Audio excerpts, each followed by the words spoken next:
कन्याकुमारी भारत का अंतिम दक्षिणी छोर जहां 3 सागरों का मिलन होता है और इस संगम में लोग देश के कोने कोने से आके स्नान करते हैं। आज इसी अंतिम छोर से मां गंगा के तट पर बसे भारत का सबसे प्राचीन शहर तक की यात्रा करने वाला हूं।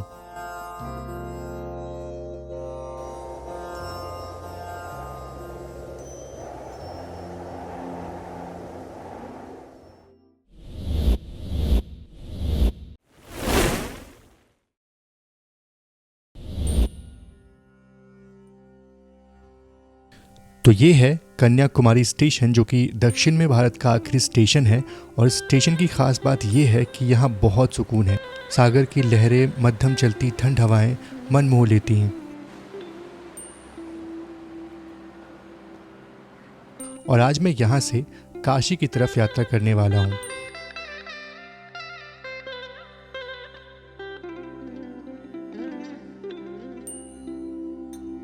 तो रात के करीब 8:35 का वक्त हुआ है और अभी हमारी ट्रेन को निकलने में करीब 20 मिनट का वक्त जो है बचा हुआ है। बाकी अगर मैं बात करूं उस ट्रेन की ना, तो ये एक स्पेशल फेयर ट्रेन है काशी तमिल संगम एक्सप्रेस के नाम से, जो कि कन्याकुमारी से बनारस के बीच में चलती है। और अगर बात करें कन्याकुमारी से बनारस की दूरी की, तो वो है अराउंड 3013 किलोमीटर। और इस दूरी को हमारी ट्रेन जो है वो करीब 55.5 घंटों में पूरा करने वाली है। तो बहुत लंबी जर्नी होने वाली है। मतलब आज का दिन तो चलो गया ही, कल का पूरा दिन, परसों का पूरा दिन और उसके अगले दिन सुबह करीब 4:30 बजे हम पहुंचेंगे बनारस। तो बहुत लंबी जर्नी जो है वो होने वाली है। और बाकी ट्रेन में सीट्स बहुत खाली है। मतलब अभी मैंने चेक किया तो करीब 730 सीट जो थी वो इकनॉमी क्लास में खाली थी। तो बिल्कुल गाड़ी जो है यहाँ से खाली जा रही है। अब देखते कहाँ आगे जाके भरती है ट्रेन इस रात में। और ऐसी ठंडी हवा, मतलब वाकई में ऐसे स्टेशन मुझे बहुत पसंद है जहाँ बिल्कुल शांति होती हो और ऐसा वातावरण हो। बाकी चलिए आपको हम बताते हैं कि 3013 किलोमीटर के इस रूट में हमारी ट्रेन कौन कौन से मेजर स्टेशन पे जाने वाली है। तो चलिए पहले वो देखते हैं और उसके बाद अपनी इस यात्रा को शुरू करते हैं काशी तमिल संगम एक्सप्रेस में। तो कन्याकुमारी से तिरुनेलवेली, मदुरई, विल्लुपुरम, पेरम्बूर, चेन्नई होते हुए विजयवाड़ा, फिर वहां से वारंगल, नागपुर, इटारसी, जबलपुर, कटनी और आखिर में चौथे दिन सुबह करीब 4:30 बजे हम वाराणसी पहुंच जाएंगे। बाकी बात करें लोकोमोटिव की, तो भले ही एक स्पेशल फेयर ट्रेन है, नाम है काशी तमिल संगम एक्सप्रेस, लेकिन इसमें जो लोकोमोटिव है वो नॉर्मल WP7 यूज़ हो रहा है। और ये अच्छी बात है कि WAG9 जो है वो नहीं लगा इस ट्रेन में। तो चलो, लाइट की थोड़ी सी कमी है, पर ये है M10 कोच, मेरा कोच जिसमें मैं ट्रैवल करने वाला हूँ। और इस कोच में भी मेरे ख्याल से एक लोग जो है वो सामने की तरफ बैठे हुए हैं। और बिल्कुल वक्त हो चुका है ट्रेन के यहाँ से निकलने का। चलते हैं अंदर और अपने इस सफ़र की शुरुआत करते हैं। ये देखिए, ये है 3rd AC इकोनॉमी कोच और बिल्कुल साफ़ सुथरा अच्छा कोच लग रहा है। और कोई कोच में है नहीं, सिर्फ मैं हूँ। और सामने अगर आपको दिखाऊँ तो उस तरफ कुछ लोग जो है वो बैठे हुए हैं। और जानबूझ करके मैं इस कोच में बैठा हूँ ताकि भाई कुछ तो हो, मतलब कोई तो साथ में रहे। अदरवाइज़ 750 सीट जो है वो खाली है इस ट्रेन में, तो पता नहीं, थोड़ा सा अजीब लगता है। तो सिर्फ डिपार्चर जो है वो दिखाऊंगा और उसके बाद भी आज के जितने महत्वपूर्ण हॉल्ट्स होंगे वो मैं आपको दिखाऊंगा। तो बस ऐसे ही कुछ आज की जर्नी होने वाली है। चलिए, फाइनली हो चुका है अपना डिपार्चर।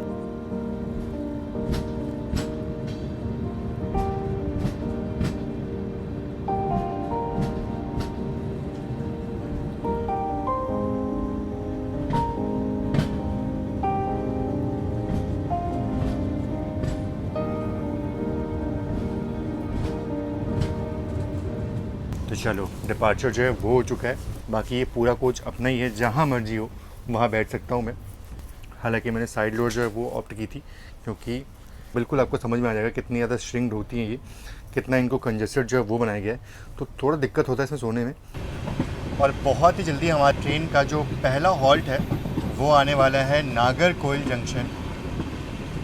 और रात के वक्त में तो मतलब क्या ही दिखाऊं, बहुत ही खूबसूरत रूट है ये। चलिए, फाइनली धीरे धीरे हमारी ट्रेन जो है अपने इस 24 हॉल्ट वाले जर्नी में से पहले हॉल्ट की तरफ बढ़ रही है, यानी कि नागरकोइल जंक्शन।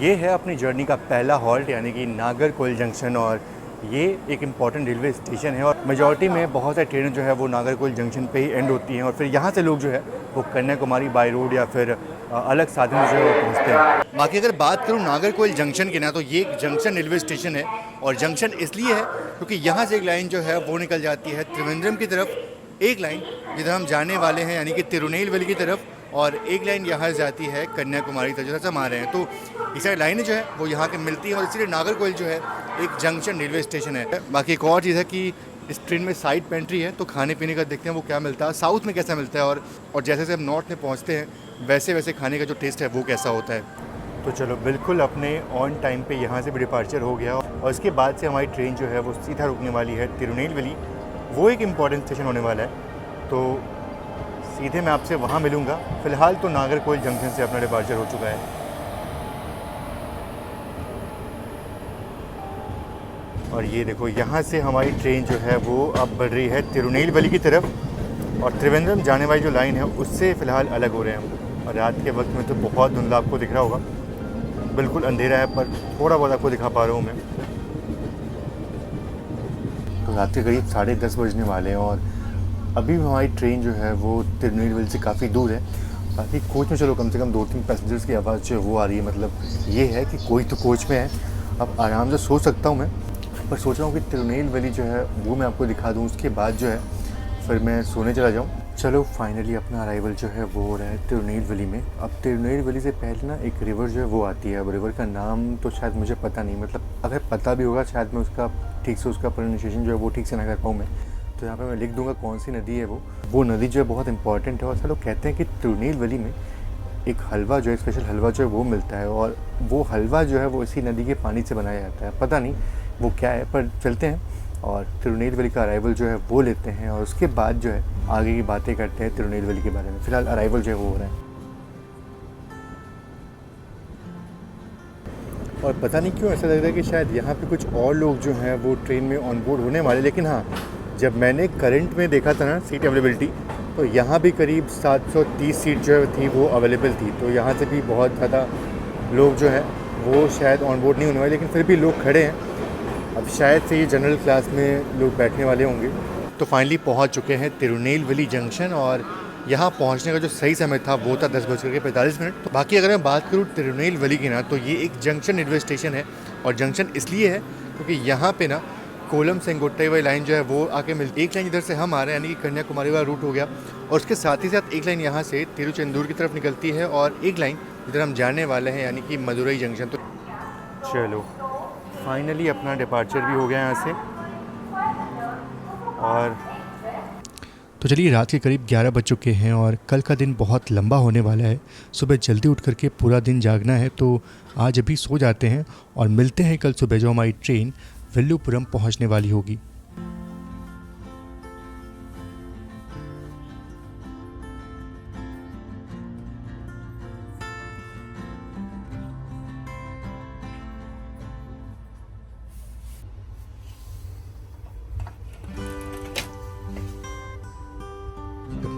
तो सुप्रभात, सुबह करीब 6:30 बजे का वक्त हो चुका है और हम पहुंचने वाले हैं विल्लुपुरम जंक्शन। रात में ट्रेन मदुरई और तिरुचिरापल्ली रेलवे स्टेशन पर रुकी थी। बाकी यहाँ आते आते हमारी ट्रेन ने करीब 580 किलोमीटर का सफ़र तय कर लिया है। तो रात में नींद अच्छी आई और सुबह के वक्त में बहुत फ्रेश फील हो रहा था और अभी ये दूसरा दिन है, बिल्कुल तैयार हूँ आज के दिन वारंगल तक का सफ़र एंजॉय करने के लिए। अच्छा, बात करूँ विल्लुपुरम की, तो ये एक जंक्शन रेलवे स्टेशन है क्योंकि यहाँ से चेन्नई, पुडुचेरी, कडलूर पोर्ट और काटपाडी जंक्शन जिधर हम जाने वाले हैं वहाँ के लाइंस गई हुई हैं। बाकी बहुत कम लोगों को इस ट्रेन के बारे में पता है, पर जनरल क्लास खाली था तो कम दूरी तक यात्रा करने वाले लोग आराम से ट्रेन में जगह मिल जा रही उनको। और मैं बस यही सोच रहा था कि आज का दिन कैसे कटने वाला है इस ट्रेन में। बाकी 5 मिनट के हॉल्ट के बाद ट्रेन का डिपार्चर हो जाता है और अब अगला halt Vellore cantt railway station होने वाला है, जो कि यहाँ से करीब 150 किलोमीटर की दूरी पे है।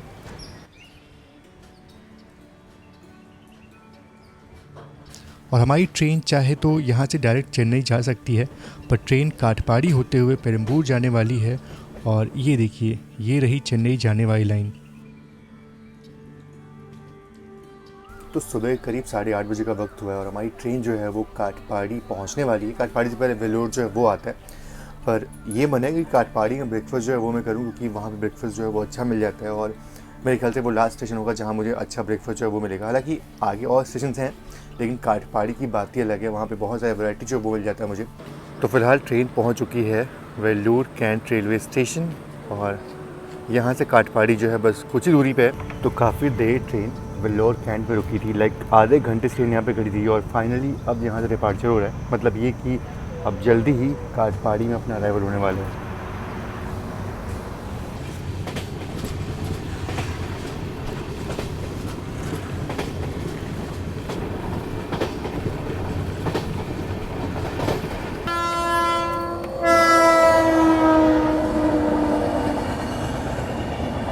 और ये Chennai Bangalore double decker express है जिसका डिपार्चर अभी काठपाड़ी जंक्शन से हुआ। बिल्कुल वेल्लोर वाली लाइन बैंगलोर जाने वाली लाइन के ऊपर से गुजरती है।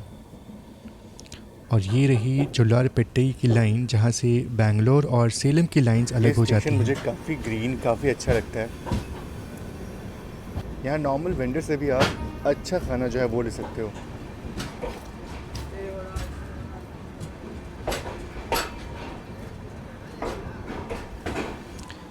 और ये है ट्रेन नंबर 12521 बरौनी एर्नाकुलम राप्ती सागर एक्सप्रेस। वैसे इस ट्रेन का अराइवल यहाँ रात में करीब 1 बजे का है और अभी सुबह करीब 10 बजने वाले हैं, तो ट्रेन बहुत लेट चल रही है। मुझे लगता है कि उस तरफ जाने से अच्छा है कि यहीं पीछे जो भी वेंडर्स है इनसे ही कुछ खाने को जो है वो ले लेते हैं। चलो, अपने लिए डोसा और इडली वड़ा जो है वो मैंने ले लिया। बात करें काठपाड़ी की तो यहाँ से जोलारपेट्टी की लाइन, वेल्लुपुरम की लाइन, पकाला जंक्शन की लाइन और अरक्कोनम की तरफ जाने वाली लाइन आके मिलती हैं और इसीलिए काठपाड़ी एक जंक्शन रेलवे स्टेशन है। और यहाँ किसी ट्रेन का फिर से डिपार्चर हो गया। अब पता नहीं ये ट्रेन कब आई, मुझे दिखा नहीं, पर इसका भी यहाँ से डिपार्चर हो गया। वृंदावन एक्सप्रेस। और ये मेरे ख्याल से लाल बाग एक्सप्रेस का अराइवल हो रहा है।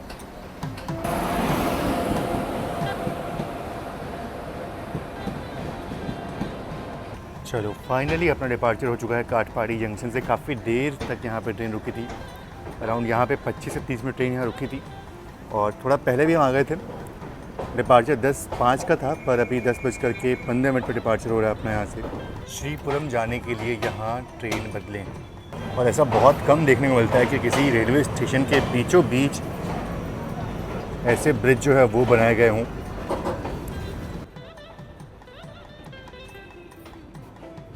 अच्छा, एक चीज़ तो है कि इस ट्रेन की सिक्योरिटी बहुत ही टाइट थी और बहुत ज़्यादा सिक्योरिटी जो इस ट्रेन को मिल रही है। किसी नॉर्मल लोग को यहाँ घुसने में मनाही है, जो टिकटधारी हैं सिर्फ उन्हीं को इसके अंदर भेजा जा रहा है। और इनफैक्ट वेंडर्स को भी आरपीएफ ने काफ़ी डांटा इसमें अंदर बैठने के लिए। चलो, फाइनली अपना डिपार्चर हो चुका है काठपाड़ी जंक्शन से।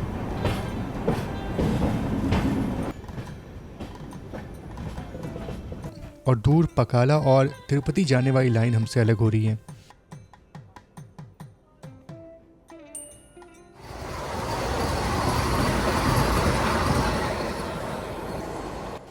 बहुत देर से हमारी ट्रेन खड़ी थी इस स्टेशन पे, फिर बाद में याद आया कि कोयम्बटूर चेन्नई वंदे भारत एक्सप्रेस हमें ओवरटेक करने वाली थी। तो ये इडली वड़ा जो है वो ले लिया मैंने और ये डोसा जो है वो ले लिया था। तो ये दोनों चीज़ ट्राई करनी थी मुझे, बहुत ही टेस्टी लगती है। देख के इतना अच्छा लग रहा है। इडली जो है वो तो मुझे बहुत ही सॉफ्ट लग रही है, बहुत ही उम्दा। मतलब ऐसा ब्रेकफास्ट मिल जाए अगर ना तो वाकई बहुत मज़ा आता है। और ये साउथ में ये पॉसिबल हो पा रहा है मुझे कि इतना बढ़िया ब्रेकफास्ट जो है वो मिल गया, बहुत उम्दा। तो ब्रेकफास्ट करने के बाद मैं थोड़ा सा पावर नैप लेने चले गया था और सो गया। और जैसे उठा देखा अरक्कोनम जंक्शन जो है वो निकल चुका था। बाकी अब हमारी ट्रेन जो है वो बिल्कुल चेन्नई के सबर्ब्स में चल रही है और ऐसे मौके बहुत आएंगे जब बिल्कुल चेन्नई के जो सबर्ब ट्रेन्स हैं ना उनसे हमारा पैरेलल में कुछ देखने को मिल जाए। तो चलो चलते हैं बाहर। और देखो, चेन्नई में फ्लड जो आए थे, मतलब इतनी बारिश यहाँ पे हुई थी कि हर जगह जल जमाव जो है वो देखने को मिल जा रहा है मुझे, जो कि ये बता रहा है कि इस टाइम पे मतलब नवंबर दिसंबर के महीने में यहाँ पे कितनी भारी बारिश होती है और कितनी तबाही जो है वो हो जाती है।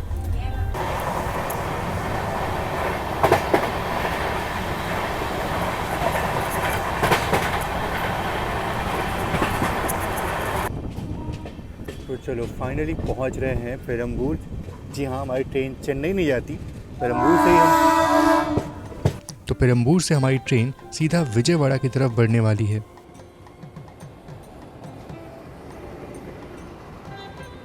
और फाइनली पेरम्बूर यानी चेन्नई के अंदर अपना अराइवल हो रहा है। 12:20 का यहाँ पे अराइवल था, पर 6 मिनट पहले ही हम यहाँ पहुँच रहे हैं। सबसे पहले तो मैंने पानी की बोतल जो है वो ले ली, क्योंकि मुझे पानी की बोतल जो है वो ट्रेन में कहीं मिली नहीं, और अलग कोने में तो मैं सो गया था, तो वहाँ तो कुछ वैसे भी नहीं मिल पाया मुझे। वैसे यहाँ पहुँचने का जो सही समय था वो था दोपहर के 12:20, पर ट्रेन यहाँ पे ऑलमोस्ट 5 मिनट पहले ही आ गई, और अभी भी काफ़ी टाइम है ट्रेन के निकलने का। अच्छा, एक और चीज़ है कि ट्रेन ना ऑलमोस्ट चेन्नई में ही है। चेन्नई जो है वो 10 किलोमीटर की दूरी पे है, और हम MGR चेन्नई सेंट्रल को बाईपास करेंगे, मतलब हमारी ट्रेन उधर नहीं जाएगी, और अगर हमारी ट्रेन उधर जाती तो फिर रिवर्सल लेकर के वापस आना पड़ता।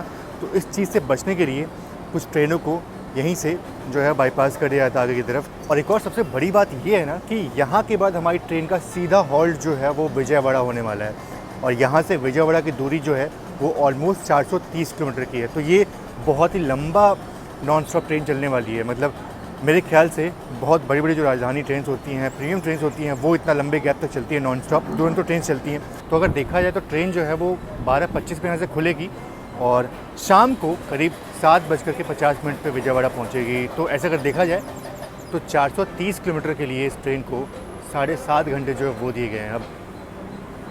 अब इतना तो तय है कि बिल्कुल नॉन स्टॉप ट्रेन चलने वाली है, और ये 7.5 घंटे नहीं बल्कि और जल्दी ही हम विजयवाड़ा पहुंच जाएंगे। तो हो सकता है कि बीच बीच में कहीं ट्रेन को रोक करके टाइम पास जो है वो कराया जाए।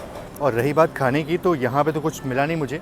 बाकी अब सीधे रात को 8 बजे डिनर जो है वो मैं करूँगा, और विजयवाड़ा में कुछ अच्छा ऑप्शन जो है वो तो मुझे पक्का ही मिलने वाला है, तो ऑनलाइन फूड जो है वो मैं ऑर्डर कर लूँगा। चलो फाइनली अपना डिपार्चर हो चुका है पेरम्बूर से, और इसके बाद से सीधा हॉल्ट जो है वो शाम को 8 बजे होने वाला है, रात को 8 बजे होने वाला है। तो बहुत लंबे वक्त तक ट्रेन जो है वो अब कंटिन्यूस चलने वाली है, और ऐसा लग रहा है कुछ मीडिया कर्मी जो है वो आए थे जैसे इस ट्रेन को कैप्चर करने के लिए। वैसे इस ट्रेन की इज्जत तो है, सिक्योरिटी जो है वो इस ट्रेन को मिल जाती है स्टेशन पे, और लोग जो हैं वो देखो कैमरा लेके खड़े होते हैं इस ट्रेन को कैप्चर करने के लिए।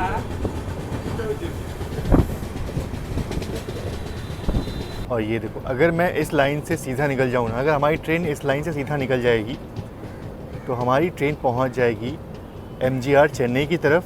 पर अब यहाँ से हम बाईपास कर रहे हैं MGR चेन्नई को, और सीधा हमारी ट्रेन निकल चुकी है विजयवाड़ा की तरफ।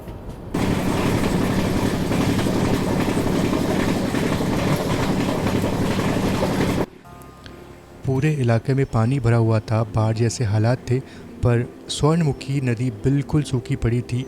ये मेरे बिल्कुल समझ में नहीं आया।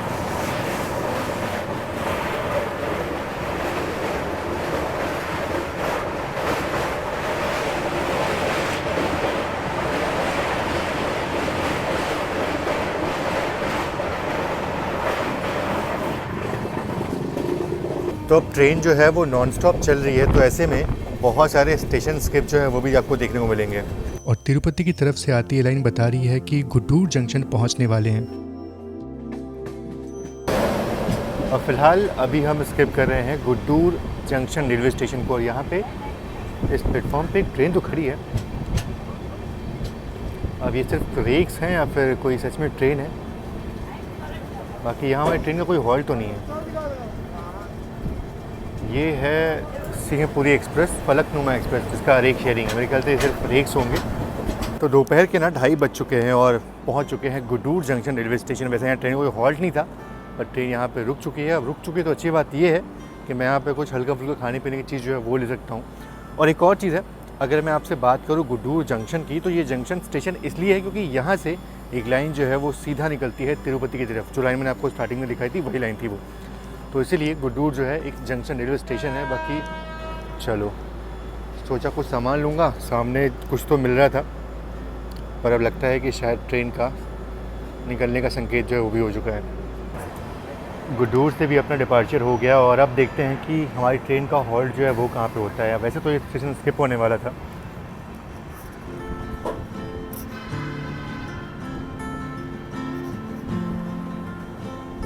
गुड्डूर से निकलने के बाद हमारी ट्रेन जो है पहुंचने वाली है नेल्लौर, पर नेल्लौर भी इसका हॉल्ट नहीं है। और जिस हिसाब से ट्रेन अभी चल रही है ना, शायद से नेल्लौर जो है वो ट्रेन रुक जाए। हालांकि नेल्लौर से जस्ट निकलने के बाद पेन्ने रिवर जो है वो आती है और वो काफ़ी विशाल नदी है। पानी पता नहीं, देखना पड़ेगा कितना पानी से भरा हुआ है।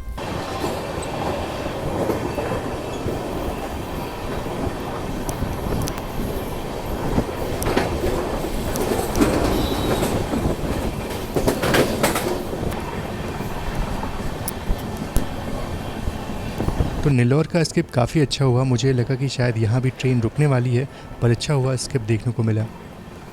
और जैसे ही नेल्लौर से निकलते हैं, पेन्ने नदी तुरंत दिखाई देती है।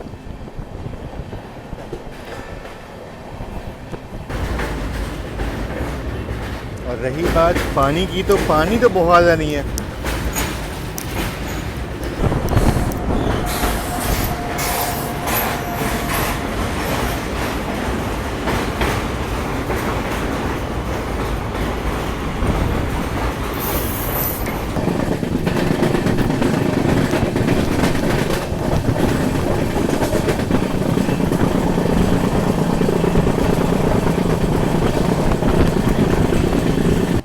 इसके बाद ट्रेन लगातार बिना रुके छोटे छोटे स्टेशन को ऐसे स्किप करती है और इस दौरान ट्रेन की रफ्तार 130 किलोमीटर पर आवर की रहती है।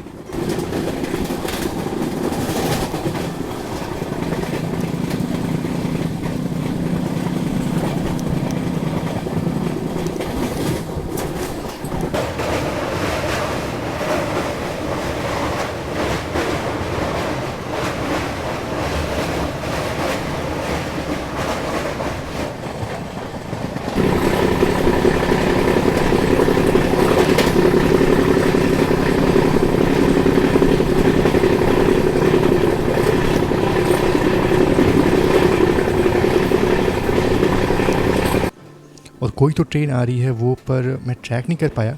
शायद से ये कोई पैसेंजर ट्रेन है।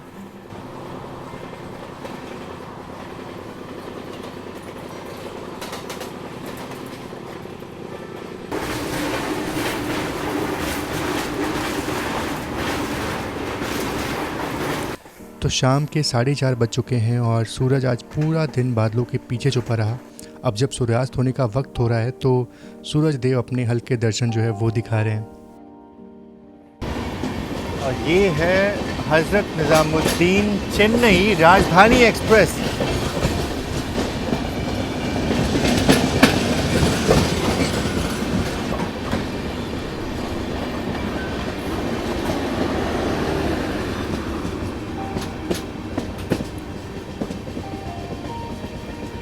और ट्रेन स्लो हुई क्योंकि यहाँ से ओंगोल जंक्शन को हम स्किप करने वाले हैं।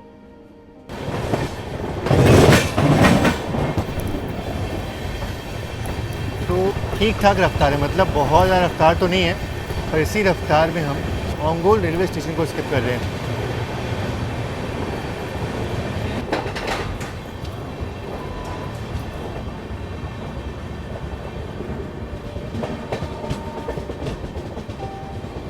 ओंगोल स्टेशन के बाद मैं शाम 6:30 बजे बाहर आता हूँ।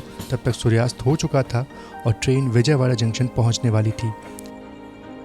तो चलिए, काफ़ी देर से ट्रेन जो है वो एक ही रफ्तार में चल रही थी और अभी जो है शाम के 6:40 का वक्त हो चुका है और हमारी ट्रेन जो है बस विजयवाड़ा पहुंचने वाली है। वैसे विजयवाड़ा पहुंचने का जो सही समय था वो था रात के शाम बोल सकते हो, शाम के 7:50 का, पर ट्रेन ऐसा लग रहा है कि ऑलमोस्ट 1 घंटे पहले ही पहुंच जाएगी। बस कृष्णा नदी जो है बस वो आने वाली है। विजयवाड़ा के करीब और कृष्णा नदी को देख करके मन प्रसन्न हो गया। अब रात के वक्त में कृष्णा नदी भले ही ठीक से ना दिख रही हो, पर जो घाट है ना वो बिल्कुल जगमगा रहे हैं और इनको देख करके मन बहुत प्रसन्न हो रहा है।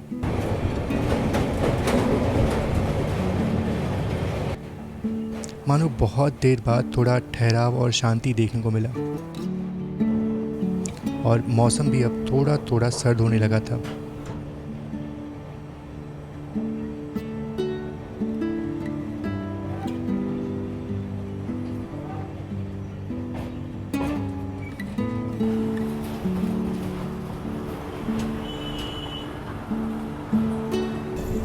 और जैसा कि आपको पता होगा कि विजयवाड़ा में लोको शेड भी है, तो बहुत सारे आपको इलेक्ट्रिक लोकोमोटिव जो है वो यहाँ पे देखने को मिल जाएंगे। हालांकि ये तो ट्रिप शेड है, जहाँ पे लोकोमोटिव्स का थोड़ा सा रख रखाव जो है वो होता है।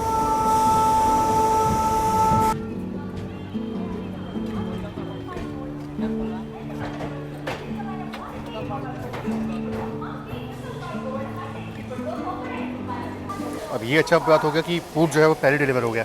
चलो फिलहाल इसको जो है अंदर रखते हैं और उसके बाद थोड़ा बात करते हैं आपसे विजयवाड़ा के बारे में। तो चलिए फाइनली पहुंच चुके हैं विजयवाड़ा जंक्शन, और बात करें यहाँ पहुंचने के सही समय की ना, तो वो था शाम के 7:40, पर ट्रेन यहाँ पे ऑलमोस्ट 1 घंटे पहले आ चुकी है। अगर देखा जाए तो करीब हमने 22 घंटे की जर्नी जो है उस ट्रेन में पूरी कर ली है। 22 घंटे की जर्नी करते करते थोड़ी थकान जो है वो समझ में आई रही होगी आपको, थोड़ी बोरियत जो वही फील हुई क्योंकि ट्रेन जो है नॉन स्टॉप चल रही थी बिल्कुल चेन्नई के बाद से। और एक और चीज़, यहाँ ट्रेन 1 घंटे पहले पहुँच चुकी है, और वैसे भी ट्रेन को बिफोर टाइम पहुँचना ही था क्योंकि 7.5 घंटे थे चेन्नई से निकलने के बाद इस ट्रेन को 430 किलोमीटर कवर करने के लिए। बाकी अगर बात करें विजयवाड़ा की, तो ये एक जंक्शन रेलवे स्टेशन है, और जंक्शन इसलिए है क्योंकि यहाँ पे एक तो तेनाली की लाइन, एक तो जिधर से हम आ रहे हैं वो लाइन आके यहाँ मिली, एक लाइन यहाँ से निकलती है मछलीपट्टनम की तरफ, एक लाइन यहाँ से निकलती है विशाखापट्टनम की तरफ, और एक लाइन जिधर हम जाने वाले हैं यानी कि वारंगल होते हुए नागपुर की तरफ। तो ये सारी लाइनें जो हैं वो यहाँ के मिलती हैं, और इसीलिए विजयवाड़ा एक बहुत ही बड़ा जंक्शन रेलवे स्टेशन। और एक और चीज़ है कि इंडियन रेलवेज के टॉप 10 बिजिएस्ट रेलवे स्टेशन में से इस स्टेशन का भी नाम आता है। अब चलो अपने पास काफ़ी टाइम है, अभी हमारे पास करीब 40 मिनट का वक्त बचा हुआ है, तो इतने टाइम में आराम से अपना डिनर जो है वो हम फिनिश कर सकते हैं। तो ये है बेरोज़ की द रॉयल बिरयानी, और ये है वेज बिरयानी है। पता नहीं आप लोग वेज तो बोलते नहीं होंगे, वेज पुलाव बोलते हो बिरयानी की जगह पे। तो ये बिरयानी देखकर तो बहुत अच्छी लग रही है। अब अगर मैं इसको ट्राई करने की सोचूं, वाकई में टेस्ट एकदम लाजवाब। अब ऑब्वियस सी बात है ये बिरयानी जो है इसका कॉस्ट 300 रुपये है, लेकिन उस हिसाब से इसका टेस्ट जो है ना वो वाकई बहुत ही ज़्यादा बढ़िया है। अब जो नॉनवेज खाते हैं उनके लिए बिरयानी का मतलब अलग होता है, और जो वेज खाते हैं उनके लिए बिरयानी अलग होती है, पर जो भी है वाकई इसका टेस्ट बहुत अच्छा है। चलिए बिल्कुल अपने तय वक्त यानी कि 7:50 पे अपना डिपार्चर जो है वो विजयवाड़ा से हो चुका है फाइनली, और डिनर करने के बाद काफ़ी अच्छा लग रहा है, मतलब एनर्जी वापस से आ गई। तो ये देखिए, ये हमारी ट्रेन अलग हो रही है विशाखापट्टनम की तरफ जाने वाली लाइन से, और बढ़ चली है दिल्ली जाने वाली लाइन, या फिर आप बोल सकते हो वारंगल नागपुर जाने वाली लाइन। वैसे अगर देखा जाए तो आज के दिन तो बहुत रेस्ट हुआ है, लेकिन रेस्ट करने का भी एक कारण ये था कि जर्नी जो थी वो थोड़ी सी बोरिंग हो गई थी बीच बीच में, क्योंकि क्लाउडी मौसम था, हर तरफ एक ही नज़ारा जो है वही देखने को मिल रहा था, और ट्रेन भी कंटिन्यूस चली है चेन्नई के बाद से, तो ज़्यादा कुछ शूट कर नहीं पाया मैं। अब बाकी ये है कि वारंगल तक जागने वाला हूँ, और वारंगल के बाद आज का पार्ट जो है वो ख़त्म करूँगा, थोड़ा रेस्ट करूँगा, और सुबह जो हमारी ट्रेन नागपुर पहुँचेगी उससे पहले भी नेक्स्ट पार्ट जो है वो शुरू करेंगे, और आगे की जर्नी जो है वो बढ़ाएंगे।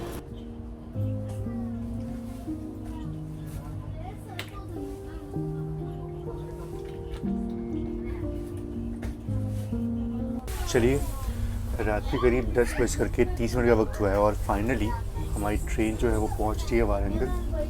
बाहर चलते हैं और अराइवल जो है वो लेते हैं। और अगर बात करूं मैं अपने कोच की, तो ये वाला हिस्सा जो है वो तो ऑलमोस्ट भरा हुआ है, लोग तो आए हुए हैं यहाँ पे।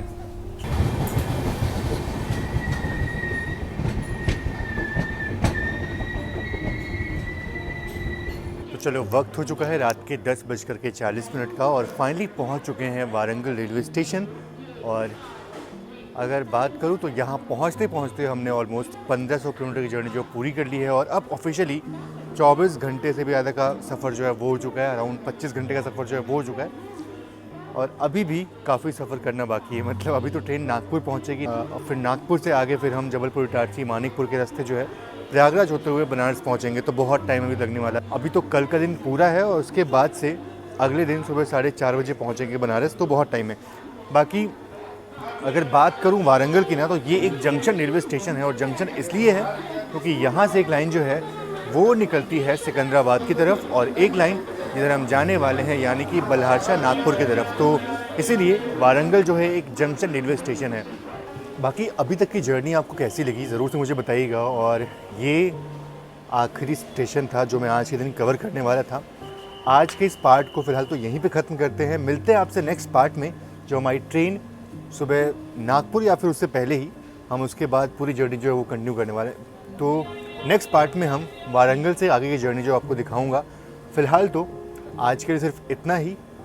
मुझे बहुत मज़ा आया, मतलब थोड़ा बोरिंग ज़रूर था, लेकिन जब कन्याकुमारी से वीडियो शुरू किया था तो एक्साइटमेंट थी, लेकिन यहाँ आते आते अब थोड़ा सा जर्नी जो है बोरिंग हो गया था। बाकी चलो, कल का दिन नया है, एक नई ऊर्जा के साथ नया सफ़र जो है वो शुरू करेंगे। और हाँ, एक और चीज़, जैसे जैसे हम ऊपर आ रहे हैं वैसे वैसे सर्दी जो है वो बढ़ रही है। रात के वक्त में कन्याकुमारी में क्या बढ़िया मौसम था, मतलब ठंडी लगी थी, लेकिन अब जैसे ऊपर आए हम वैसे वैसे ठंडी जो है वो अब बढ़ना शुरू हो रही है। तो चलिए, फ़िलहाल आज इस पार्ट में इतना ही। मिलते हैं आपसे नेक्स्ट पार्ट में। तब तक के लिए आप सभी का बहुत बहुत धन्यवाद। जय Hind and God bless you all.